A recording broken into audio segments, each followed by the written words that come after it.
ጉድቤ ሸቃሊት የዛሬው ይለያል። ያገሬ ልጆች እድሜ ይስጠን እንጂ መቼም የሳውዲ ሸቃሎችና የሳውዲ እረኞች የማያመጡብን ጉድ የለም ማለት ነው። ዛሬም እንግዲህ አንድ ሀገርን ጉድ ያስባለ አሳዛኝም አሳፋሪ ጉዳይ ከወደ ሳውዲ አረቢያ እንግዲህ ሰሞኑን መነጋገሪያ ሆኗል ማለት ነው።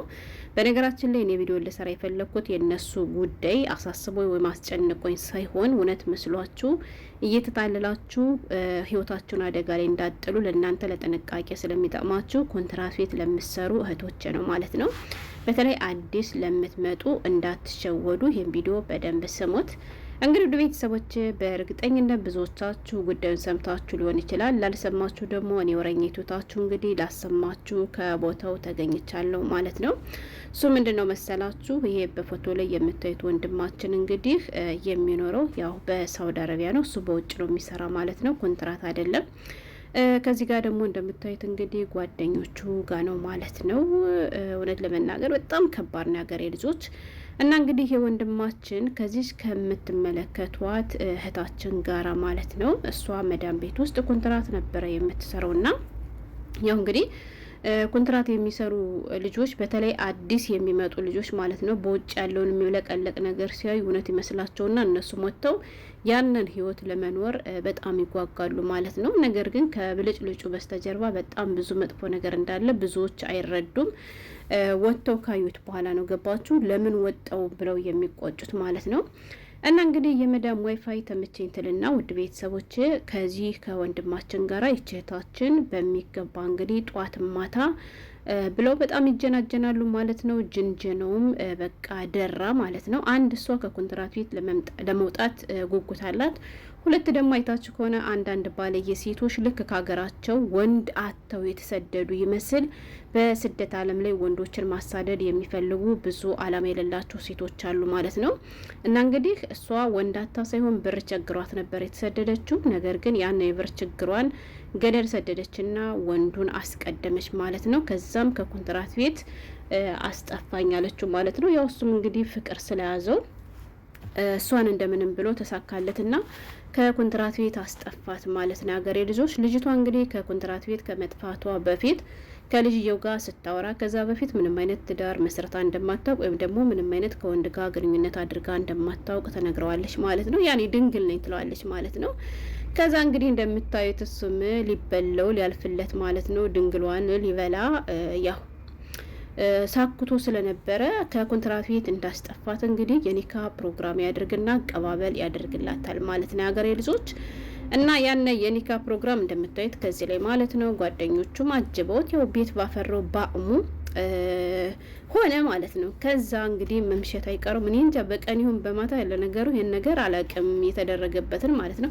በነገራችን ላይ አንድ ነገር ልንገራችሁ ያገሬ ልጆች፣ ሚዲያ ላይ የራሳችሁን ነውር የራሳችሁን ገመና አምታችሁ ተበትኑ ትናገሩና እኛ ስናወራ አንቺ ሀሜተኛ አንቺ ነገረኛ ትላላችሁ። ቆይ እኛ ምኑ ጋር ነው ጥፋታችን? የራሳችን ጉድ ራሳችን ካልሸፈን ነው ማን ሊሸፍንልን ነው? እኛ እኮ ፈጥረን አይደለም የምናወራ። በነገራችን ላይ ወላይ መተው ስለሚያወሩ ነው መተው ስለሚናገሩ ነው። ገባችሁ? እና ሀሜተኞቹም ነገረኞቹም እኛ አይደለንም። እሺ እነሱ ግሞቹ እነሱ ናቸው። ለምን የራሳቸውን ገመና መደበቅ እንኳን የማይችሉ ማለት ነው። አሁን ይሄ ልጅ አንድ ሆኗል፣ አንዴ ተፈጥሯል። መደበቅ ይችል ነበር፣ ዝም ብሎ ባሉ እንትን ሸፍኖ ማለፍ ይችል ነበር። እሱ ግን ወጥቶ እንግዲህ ሚዲያ ላይ የልጅቱን ጉድ ዘርግፏል ማለት ነው። እና እሱ ምንድነው መሰላችሁ ያው እንግዲህ መድረሱ አይቀርምና ሰዓቱ ደርሶ እንግዲህ እሷና እሱ ብቻቸውን የሚሆኑበት ሰዓት ተደረሰና ራሱ ነው ወላይ ሲናገር የሰማሁት እኔ። ከዛ ያው ገባሁ አለ። ስገባ በር አለው የተባለው ነገር ምንም አይነት በር የለውም። በር ይቀርና ገርገብ የሚያደርግ ነገር እንኳ የለውም። በፊት ቃል ገብታለች ወይንም ደግሞ እርግጠኛ ሁና ተናግራለች ብሏል ማለት ነው ድንግል እንደሆነች። ከዛ በኋላ ያን ነገር ሲያጣ በሌሊቱ እንደው 24 ሰዓት እንኳን ሳይሞላቸው በ12 ሰዓት ውስጥ ፍች የፈጸሙ የመጀመሪያዎቹ ጥንዶች ተብሎ እንግዲህ መዝገብ ላይ መመዝገቡ የማይቀርም ማለት ነው። እና አግብቼ ነበር ኒካ አስሬ ነበረ። ነገር ግን ልጅቱ ድንግል ስላልሆነች ወዲያውን መልሻታለሁ ወደ ቤተሰቦቿ። በጓደኞች አማካኝነት ቤተሰቦቿ ጋር አድርሻለሁ። ጥፋቱ የኔ አይደለም። ከፊት ውል ባይኖረኝ ኑሮ ችግር የለውም እቀበላል ነበር። ነገር ግን ከፊት ቃል ገብታልኛለች ድንግል እንደሆነችልና መጥቶ ወራ ማለት ነው። ከዛ ልጅቱ በጣም ቆንጆ የልጅ ነች። አንተ ነህ የምትሆን ያንተን ስማናዬ ምናምን ችግሩ ካንተ እንደው ተብሎ ተጠይቆ እንግዲህ ችግሩ የኔ አይደለም ብሎ እሱ በስነ ስርዓት አውርቷል ማለት ነው። እና ያም ሆነ ይህ እንግዲህ ትዳራቸው በ12 ወይም 24 ሰዓት ሳይሞላው ፍች እንደተፈጸመ ተነግሯል ማለት ነው። ግን የሀገሬ ልጆች እኔ ከዚህ ጋር መናገር የፈለግኩት አንድ የመጣንበትን አላማ ባንረሳ ማለት ነው። ገባችሁ? ማንም ይሁን ማንም ወላሂ እኛ ኢትዮጵያኖች እኮ ወንዱም ሆነ ሴቷም የወንድ ችግር የለባትም፣ ወንዱም የሴት ችግር የለበትም። ሁሉም በያቸው መቼም ከሀገሩ ላይ አታውቅም ማለት ነው። እና ምላችሁ ፈልጌ ነው እኛ የመጣነው ገንዘብ አተን ነው። ስለዚህ ከመጣንበት ላይ ትኩረት ብናደርግ ምን ይመስላችኋል? አሁን እች ልጅ ከሆነ እኮ አባቷ ጥንድ በሬ እንኳን አይኖረውም ይሆናል። ገባችሁ?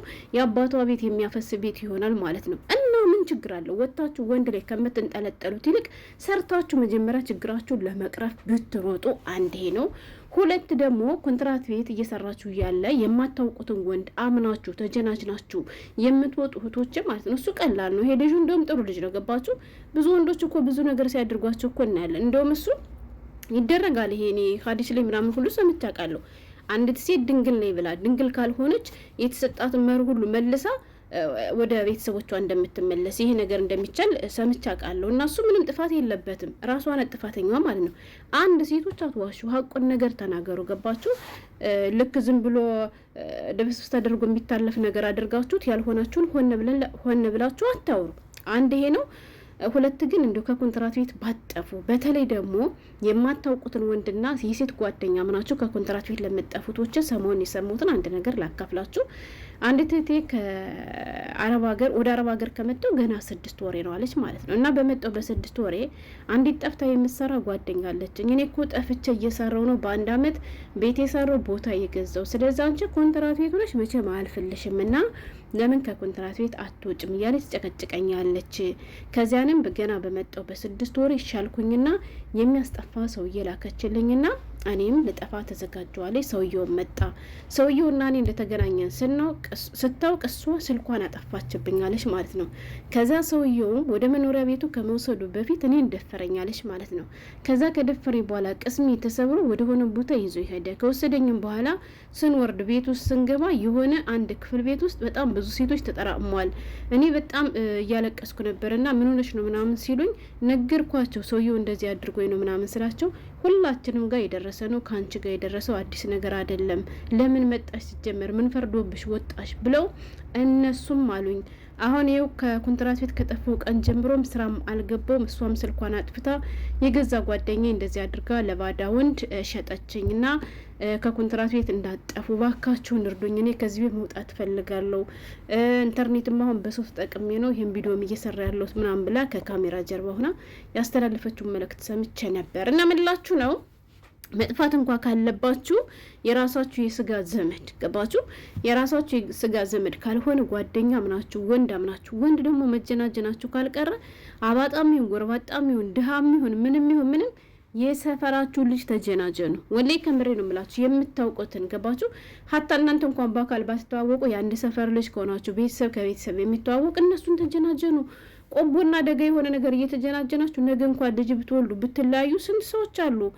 ባልና ሚስት ከተለያዩ በኋላ ልጅ ወይ ከእናቱ ወይ ከአባቱ ተነጥሎ የሚያርጉ እኮ ብዙ ነገር እንሰማለን። እና እንደዚህ አታድርጉ። ከኮንትራት ቤት አትጥፉ። በተለይ ደግሞ ለወንድ ብላችሁ የመጣችሁበትን አላማ አትርሱ። ወንዳታችሁ አልተሰደዳችሁም፣ ብራታችሁ እንጂ ሁሉም ነገር በጊዜው በቦታው ሲሆን ነውና የሚያምርበት። እንደዚህ አታድርጉ። እና ወንድማችን ያሲኖ ደግሞ እንግዲህ አታውራ። በነገራችን ላይ የአንዲት የሴትን ገመና ወጥተ ሚዲያ ላይ ማውራቱ እንደኔ አግባብ ነው ብዬ አላወራም። አንቺ ያወራሽ አይደል ማለታችሁ ስለማይቀር እናንተ ወጥታችሁ አውሩ እንጂ እኔማ አወራለሁ። ምክንያቱም ይሮኮ ነው የሚከፈለኝ። ትቀልዳላችሁ እንዴ? ስቀልዳችሁ ነው። ለኮንትራት ቤቶቼ ከጠቀማችሁ ብዬ ነው ቪዲዮን የሰራሁት። ላይክ አድርጉ።